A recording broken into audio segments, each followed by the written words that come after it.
नमस्कार स्टूडेंट्स, मैं संजीव सिकरवार आज आपको रॉबरी की डेफिनेशन इस तरीके से सिखाऊंगा कि आपको बहुत अच्छे से याद हो जाएगी। एग्जाम में बहुत अच्छे से लिख के आओगे, एक एक इंग्रेडिएंट आपको याद हो जाएगा। कुछ भी नहीं है, डेफिनेशन ऐसे लगेगी। लेकिन उससे पहले कि मैं एक फॉर्मूला बताऊं आपको रॉबरी की डेफिनेशन का, उससे पहले मैं आपको 4 स्लाइड जरूर बताना चाहूँगा। ये लॉ ऑफ क्राइम फर्स्ट का टॉपिक है, जिसमें इंडियन पिनल कोड 1860 आपके सिलेबस में है, और टॉपिक है ऑफेंसेज अगेंस्ट प्रॉपर्टी। ये 17th चैप्टर है आईपीसी का, जिसमें सेक्शन 378 से लेकर 462 आईपीसी तक की सेक्शंस दी गई हैं। दोस्तों, अभी मैं रॉबरी को आगे पढ़ाऊं उससे पहले मैं आपको बता देता हूं कि मैं थेफ्ट और एक्सटॉर्शन दोनों को पहले पढ़ा चुका हूं। थेफ्ट एंड एक्सटॉर्शन दोनों को पढ़ाया जा चुका है। चैनल पर जाके आप वीडियो ज़रूर देख लें, क्योंकि अगर आपने थेफ्ट और एक्सटॉर्शन को नहीं समझा तो आप रॉबरी कभी नहीं समझ पाएंगे। इसलिए मेरी फिर से एक बार रिक्वेस्ट है कि आप चैनल पे जाके पहले थेफ्ट और एक्सटॉर्शन का वीडियो जरूर देख लें, तभी आपको रॉबरी समझ आएगी। क्यों मैं ऐसा कह रहा हूं कि रॉबरी को समझने के लिए, रॉबरी 390 आईपीसी में डिफाइन की गई है, इसको जानने के लिए क्यों जरूरी है एक्सटॉर्शन और थेफ्ट को पढ़ना। Robbery, this robbery is equals to theft plus something और robbery equals to extortion plus something. यानी रॉबरी 390 आईपीसी पढ़ेंगे तो वो कुछ ऐसा व्यू देगी आपको कि थेफ्ट और एक्सटॉर्शन का पढ़ना जरूरी हो जाएगा। तो अगर आपने रॉबरी समझनी है तो थेफ्ट और एक्सटॉर्शन बहुत ज़रूरी है समझना। अब मैं आपको सीधे उस फॉर्मूले पे लेके चलता हूँ जो रॉबरी को आपको हमेशा के लिए याद करा देगा, और जीवन में आप उस फॉर्मूले को कभी नहीं भूलेंगे, ये मेरा दावा है। तो मैंने इसको आपको सहूलियत पहुंचाने के लिए एक इस तरीके से स्टोरी बनाई है कि रॉबरी एक जिन है, जिन, जिस जिन को पकड़ के आपको बोतल में बंद करना है। लेकिन बच्चों, क्या जिन को पकड़ के बोतल में डाल दिया केवल इतना ही सफिशिएंट है क्या? क्या होगा अगर आपने जिन को पकड़ के बोतल में डाल दिया? तो वो तो निकल के भाग जाएगा उसमें से। तो क्या करना पड़ेगा? तो उसके लिए आपको एक ढक्कन लगाना पड़ेगा उसके ऊपर।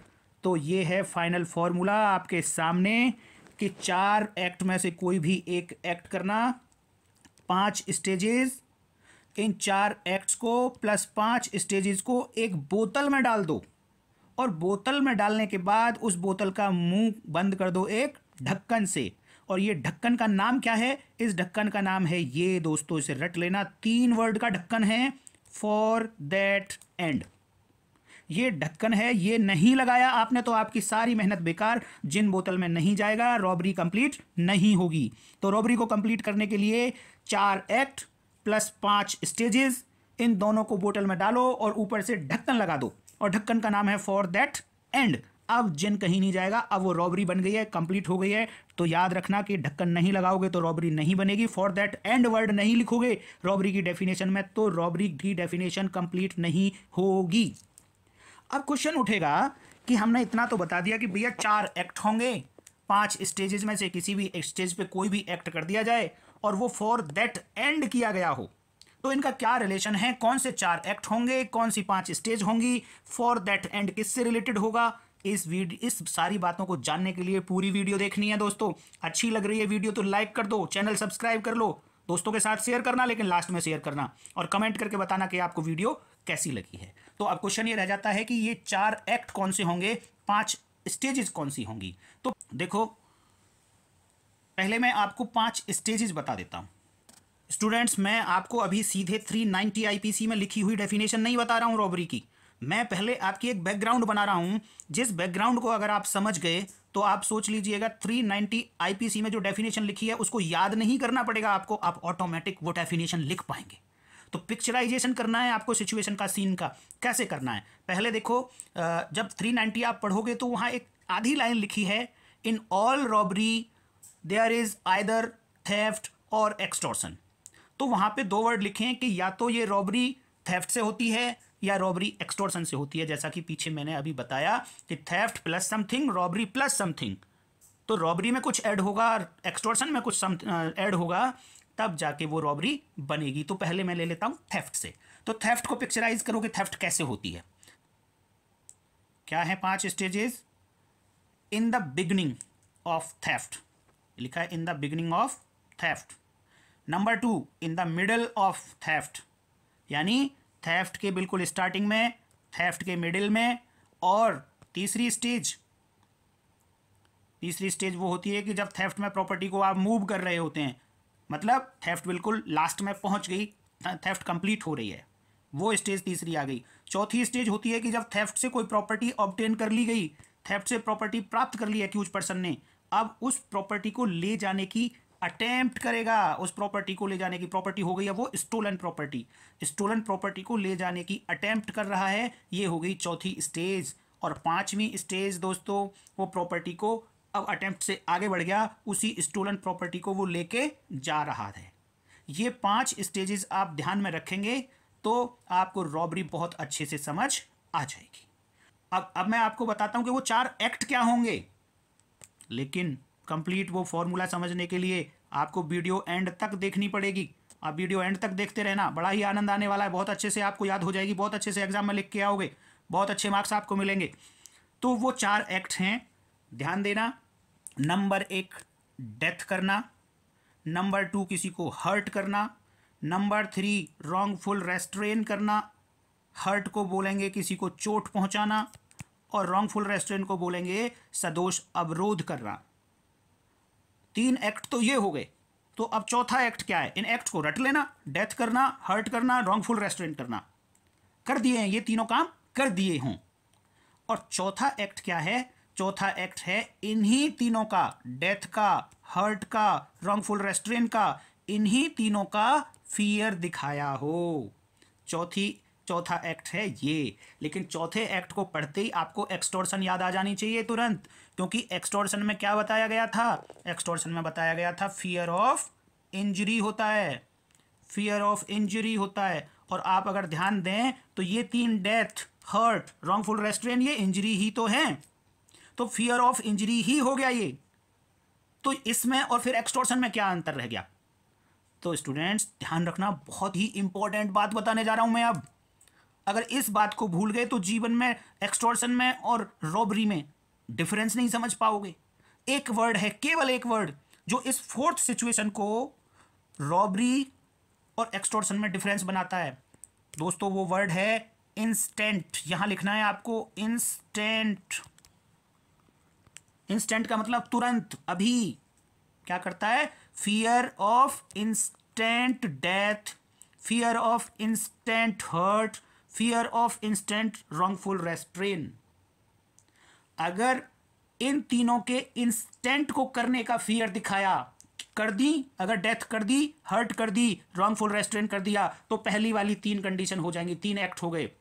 चौथा एक्ट है कि इन्हीं तीनों का फियर दिखाया, लेकिन वो फियर इंस्टेंट होना चाहिए, तब ही चौथी कंडीशन आएगी। अगर आप इस इंस्टेंट वर्ड को भूल गए तो ये लौट के एग्जाम्पल एक्सटॉर्शन में चला जाएगा, रॉबरी में नहीं आएगा।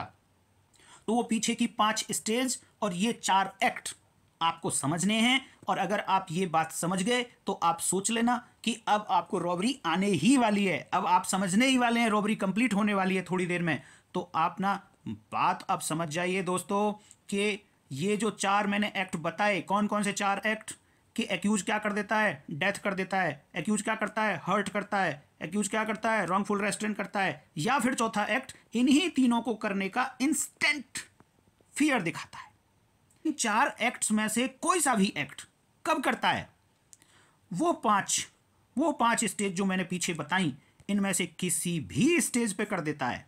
5 में से किसी भी स्टेज पे, यानी जब वो चोरी करने जा रहा था, in order to committing theft, middle में in committing theft, at the time of moving वो भी इन कमिटिंग थेफ्ट हो जाएगा, या फिर in attempting to carry away the property obtained by the theft, यानी attempting to carry away the stolen property. और 5वां point, in carrying away the stolen property, वहां पे तो वर्ड लिखे हैं in carrying away the property obtained by the theft.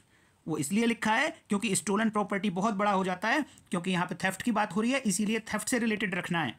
ये stolen property आपको मैंने याद रखने के लिए बता दिया है।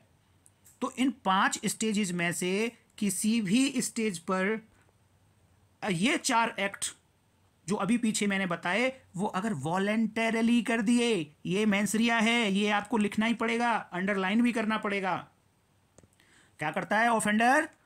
उन 5 स्टेजेस में से किसी भी स्टेज पर वॉलेंटरली इन 4 एक्ट्स में से कोई सा भी एक्ट कर देता है। तो क्या हुआ? उस फॉर्मूले को ध्यान रखना, 4 एक्ट और 5 स्टेजेस बोतल में बंद हो गई, लेकिन अभी भी रॉबरी नहीं जब तक ढक्कन नहीं लगाओगे उस पर। तो ढक्कन किस बात का है? ढक्कन है भैया ये 3 वर्ड, ध्यान रखना, for that and. For that and नहीं लिखा आपने तो रॉबरी कंप्लीट नहीं हुई, लूट कंप्लीट नहीं होगी। और फॉर दैट एंड कहाँ लिखोगे आप? किससे रिलेटेड है ये? तो फॉर दैट एंड का मतलब है वो 5 स्टेजेस। इन 5 स्टेजेस के पर्पज को अचीव करने के लिए शुरू में चोरी के स्टार्टिंग में in order to committing theft अगर डेथ कर दी, हर्ट कर दी, रॉन्गफुल रेस्ट्रेंट कर दिया, या इन्हीं तीनों बातों के लिए इंस्टेंट फियर दिखा दिया, किस पर्पज के लिए? थेफ्ट को कंप्लीट करने के लिए, थेफ्ट के शुरू में ही, तो रॉबरी पूरी हो गई। पर्पज क्या था? फॉर दैट एंड क्या हुआ? थेफ्ट कंप्लीट करने के लिए। दूसरी बात, इन कमिटिंग थेफ्ट, यही 4 बातें कर दी, डेथ कर दी, हर्ट कर दी, रॉन्गफुल रेस्ट्रेंट कर दिया, या इन्हीं तीनों का इंस्टेंट फियर दिखा दिया। किस पर्पज के लिए? For that and. किस पर्पज के लिए? थेफ्ट कंप्लीट करने के लिए। रॉन्गफुल रेस्ट्रेंट कर लिया, किस पर्पज के लिए? थेफ्ट करने के लिए। Attempting to carry away the property obtained by the theft, इस पर्पज को अटेम्प्ट करने के लिए, उस प्रॉपर्टी को ले जाने की अटेम्प्ट करने की पर्पज से फॉर दैट एंड वही 4 एक्ट कर दिए, 4 में से कोई भी एक्ट कर दिया, रॉबरी हो जाएगी। प्रॉपर्टी को लेके जा रहा था, इन carrying away, eight the time of carrying away, अब अटेम्प्ट नहीं, कंप्लीट हो गया।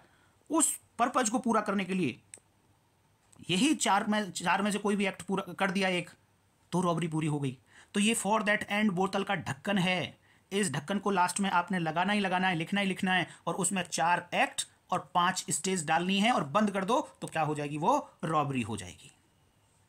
तो ये है रॉबरी। अब एक बार तो मैं बताऊंगा आपको कि रॉबरी की डेफिनेशन कैसे लिखी जाएगी, और फिर आप बिना देखे ईमानदारी के साथ, 390 आईपीसी जहां रॉबरी की डेफिनेशन दी गई है, बिना देखे कमेंट में लिख के बताओगे आप रॉबरी की डेफिनेशन। एक बार मैं आपको लिख के बोल के बताऊंगा, अभी भी लिख के नहीं दिखाऊंगा मैं, आपको ध्यान से सुनना है। कहां से शुरू करना है? 5 स्टेजेस से शुरू करना है।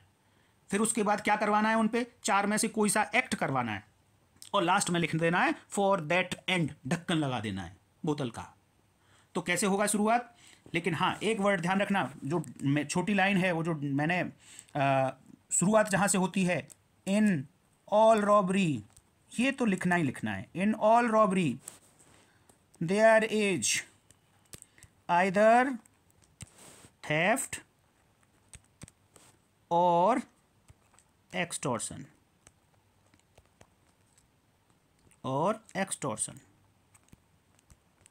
अब इसके बाद लिखना है, अब बताना होगा आपको पहले कि थेफ्ट कब रॉबरी होगी, क्योंकि इन्होंने कह दिया कि या तो थेफ्ट से रॉबरी होगी या एक्सटॉर्शन से रॉबरी होगी, तो पहले बताना है थेफ्ट कब रॉबरी होगी।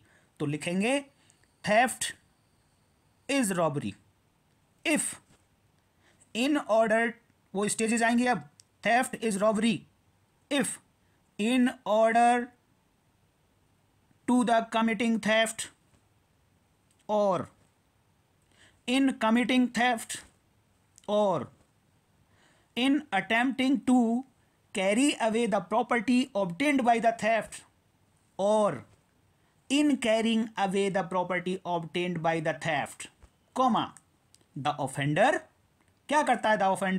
the offender causes, वो 4 act, the offender causes death or hurt or wrongful restraint or fear of instant death or instant hurt or instant wrongful restraint, अब ढक्कन, for that end,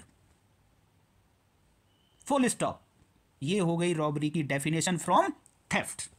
अभी एक्सटॉर्शन से देखेंगे, लेकिन आज की वीडियो में यहीं रखूंगा इतनी, और आपको अभी मैंने डेफिनेशन लिखनी सिखाई है। अभी इसके बारे में बहुत कुछ बताऊंगा मैं, लेकिन अभी आप बिना देखे इतना मैंने समझाया है, इसको समझते हुए, ध्यान में रखते हुए, जैसी भी डेफिनेशन आपसे बनती हो कमेंट में लिख के जरूर बताओगे। तो अभी आगे के टॉपिक में, नेक्स्ट वीडियो में, एक्सटॉर्शन से कैसे बनेगी। ध्यान रखना, कुछ भी चेंज नहीं होने वाला, 4 एक्ट तो वही रहेंगे, सिर्फ जो स्टेजेस थी थेफ्ट की, अब वो स्टेजेस हो जाएंगी एक्सटॉर्शन की। लेकिन थेफ्ट में अलग इंग्रेडिएंट थे, एक्सटॉर्शन में अलग इंग्रेडिएंट थे, तो थेफ्ट की स्टेजेस अलग थी, एक्सटॉर्शन की भी स्टेजेस अलग हो जाएंगी। लेकिन सब कुछ सेम रहेगा, सिर्फ आपको वो अलग स्टेजेस ही जाननी है। और एक्सटॉर्शन से रॉबरी कैसे होगी 390 में ही बताया गया है, वो आप आसानी से समझ जाओगे। तो नेक्स्ट वीडियो में फिर मिलूंगा दोस्तों मैं। तब तक के लिए आप लाइक करो वीडियो को, कमेंट करके डेफिनेशन लिखो, वीडियो कैसी लगी आप ये बताओ, चैनल को सब्सक्राइब कर लो और दोस्तों के साथ शेयर जरूर कर दो। तो तब तक के लिए दोस्तों, नमस्कार, जय हिंद।